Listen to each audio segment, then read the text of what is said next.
इसका नाम है चमारों की गली, जिसे लिखा है अदम गोंडवी ने। अदम गोंडवी मेरे पसंदीदा लेखकों में से एक हैं और कारण ये कि मैं जब भी उनका लिखा कुछ पढ़ती हूँ तो मैं निशब्द हो जाती हूँ। शायद कमाल है लेखक का कि वो इस कदर आपको मजबूर कर देता है कि आप जुड़ जाते हैं उनकी लिखाई से, जो उन्होंने लिखा है उससे, और कुछ रहता नहीं है आपके पास कहने को। मैं जब इंट्रोड्यूस भी हुई थी, जब मेरा परिचय हुआ था कि ऐसे कोई लेखक हैं सालों पहले, और जब मैंने पढ़ा था तो दिल टूट गया था मेरा पहली कविता उनकी पढ़कर। और फिर भी ये अजीज़ है क्योंकि रियलिटी से रूबरू कराती है, ये मेरा मानना है। जैसा मैंने कहा, कविता का नाम है चमारों की गली और लेखक हैं अदम गोंडवी।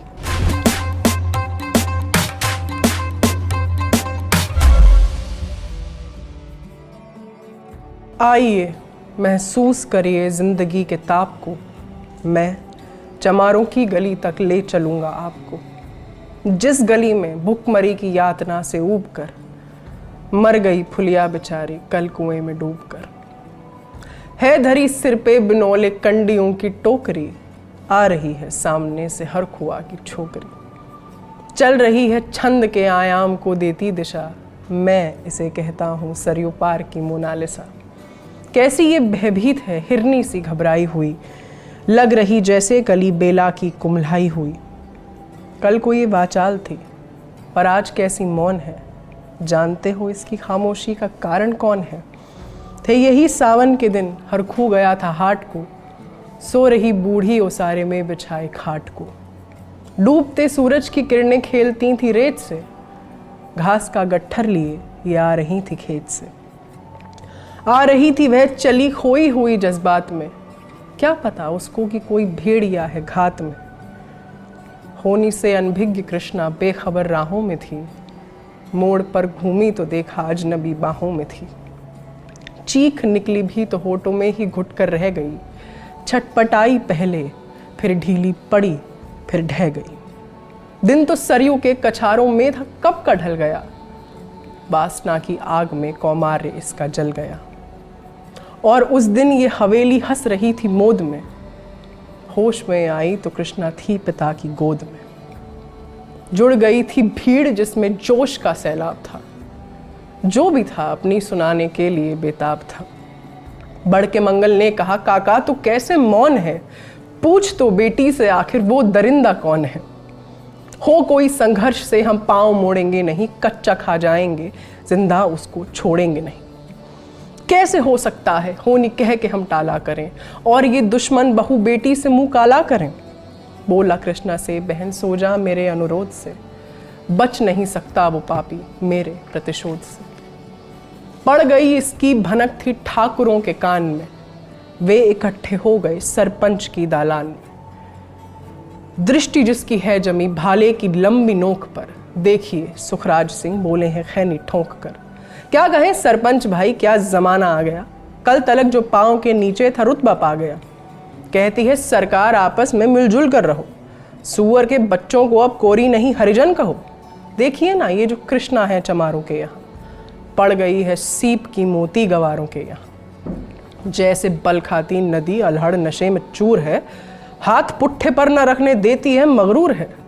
भेजता भी है नहीं ससुराल इसको हर खुआ, फिर कोई बाहों में इसको भींच ले तो क्या हुआ। आज सरयू पार अपने शाम से टकरा गए, जाने अनजाने वो लज्जत जिंदगी की पा गई। वो तो मंगल देखता था बात आगे बढ़ गई, वरना वह मरदूद इन बातों को कहने से रही। जानते हैं आप मंगल एक ही मक्कार है, हर खू उसकी शह पे थाने जाने को तैयार है। कल सुबह गर्दन अगर नपती है बेटे बाप की, गांव की गलियों में क्या इज्जत रहेगी आपकी। बात इस लहजे में थी कि ताव सबको आ गया, जैसा स्वाभाविक है उठकर हाथ मूंछों पर गया। वह क्षणिक आवेश जिसमें हर युवा तैमूर था, हाँ मगर होनी को तो कुछ और ही मंजूर था। रात जो आया ना उस तूफान में अब जोर था, भोर होते ही वहां का दृश्य ही कुछ और था। सिर पे टोपी बैत की लाठी संभाले हाथ में, एक दर्जन थे सिपाही ठाकुरों के साथ में। घेर कर बस्ती कहा हल्के के थानेदार ने, जिसका मंगल नाम हो वह व्यक्ति आए सामने। निकला मंगल झोपड़ी का पल्ला थोड़ा खोलकर, एक सिपाही ने तभी लाठी चलाई तोलकर। गिर पड़ा तो बढ़ के सिर पे बूट से ठोकर दिया, बोला साले माल जो चोरी का था वो क्या किया, कैसी चोरी माल कैसा, जैसे उसने ये कहा।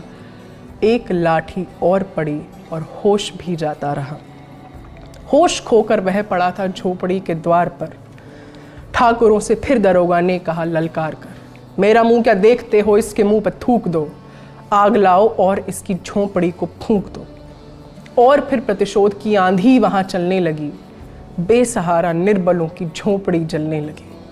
दुधमुआ बच्चा वो बूढ़ा जो वहां घेरे में था, वह अभागा दीन हिंसक भीड़ के घेरे में था।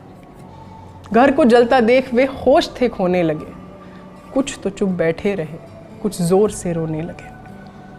कह दो इन कुत्तों के पिल्लों से कि घबराए नहीं, हुक्म जब तक मैं न दूं कोई कहीं जाए नहीं। ये दरोगा जी थे मुंह से शब्द झरते फूल से, आ रहे थे ठेलते लोगों को अपने रूल से। फिर दहाड़े इनको डंडों से सुधारा जाएगा, ठाकुरों से जो भी टकराया वो मारा जाएगा। एक सिपाही ने कहा साइकिल किधर को मोड़ दे, होश में आया नहीं मंगल कहूं तो छोड़ दे। बोला थानेदार मुर्गे की तरह मत बांग दो, होश में आया नहीं तो लाठियों पर टांग लो। ये समझते हैं कि ठाकुर से उलझना खेल है, ऐसे पाजी का ठिकाना घर नहीं है जेल है।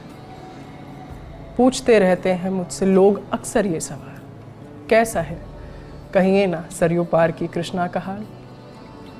उनकी उत्सुकता को, शहरी नग्नता के ज्वार को, सड़ रहे जनतंत्र के मक्कार पैरोपकार को, धर्म संस्कृति और नैतिकता के ठेकेदार को, प्रांत के मंत्री गणों को, केंद्र की सरकार को मैं निमंत्रण दे रहा हूं, आए मेरे गांव में।